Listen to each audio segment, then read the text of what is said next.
Matapos ang humigit kumulang 4 na dekada, naibalik na sa Pilipinas ang gintong medalya sa Asian Games Basketball. Pero alam nyo ba, di dapat ito nangyari? This gold medal history wasn't supposed to happen. Tara mga idol, sariwain natin ang mga pinagdaanan ng ating Gilas team bago ang ginto. Pero bago natin pag-usapan, palike naman ang ating video bilang suporta.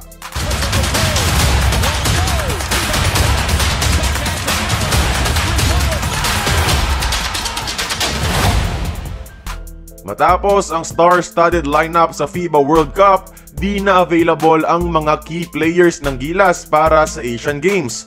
Walang AJ Edu, Dwight Ramos, Kiefer Avena, Kai Soto at Renza Bando. Needless to say, lacking sa star power ang kupunan natin. Pero nagbago yan nang sinama sa lineup ang dalawang beloved bad boys ng Philippine basketball. Si The Beast Calvin Abueva at ang Gilas prodigal son Terence Romeo, kasama na sina Jason Perkins, Brandon Rosser at iba pa. And for that moment mga idol, nabuhayan tayo ng loob na with those players sa lineup, may laban ng ating Gilas. Pero dahil sa black magic ng host na China, na-i-deny ang pagsama sa kanila.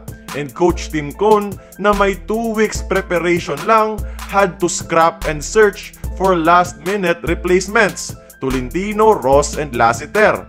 At muntik nang di ma-approve ang visa ni Kevin Alas sa airport bago ang kanilang flight. Sa torneo, solid outings kagad until nakalaban ang Jordan.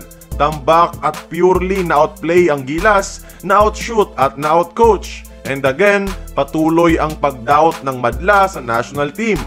Na ganoon pa rin, walang usad. People lost hope for the team. But they took it 1 game at a time. Easy blowout sa Qatar at more than 20-point lead sa Iran sa second half sa quarterfinals until nag-meltdown sila.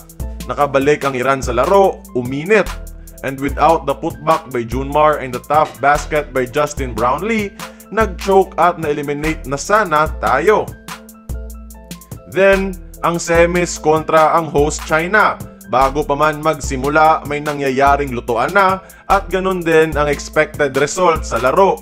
And actually, with the prep time and composition of the team, masasabing nag-overachieve na ang Gilas by reaching the semis. Pero still, they faced the gargantuan task of a rigid host nation. Umpisa pa lang, pangit na ang tawagan, malas ang shooting ng Gilas, tambak at naghahabol buong laro as much as over 20 points. But then, miracle happened.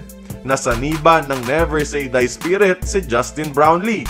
Pakonti-konti inakyat pabalik sa laro until it went down the wire. And remember Kevin Alas na muntik nang hindi makalipad? He scored a crucial 5 straight points sa 4th quarter. And to put realization sa miracle comeback, Justin Brownlee did what Justin Brownlee was known to do. Big shots after big shots. At sa final possession ng China para ipanalo ang laro, their best player in the whole tournament missed a very good-looking mid-range jumper. At nariyan ang finals kontra sa bansang nagtambak sa atin the whole tournament. But the basketball brilliance of a Coach Tim Cone was too much for the Jordanians. Nakapag-adjust ang Gilas at si Chris Newsome at Ange Kwame na underwhelming the whole tournament played the best basketball of their lives in this all-or-nothing game. And the rest was history. Maraming nag-doubt sa team na to, pero patuloy lang silang naglaro ng may puso. Gilas wasn't supposed to win it all after everything. Pero kung para sa iyo mga idol, gagawa't gagawa ng paraan ang tadhana. Kung nagustuhan mo ang ating video, please like, share, and subscribe. I-follow mo na rin ang ating social media platforms for more exclusive sports content. Until then, this has been Courtside Buckets. See you on the next one.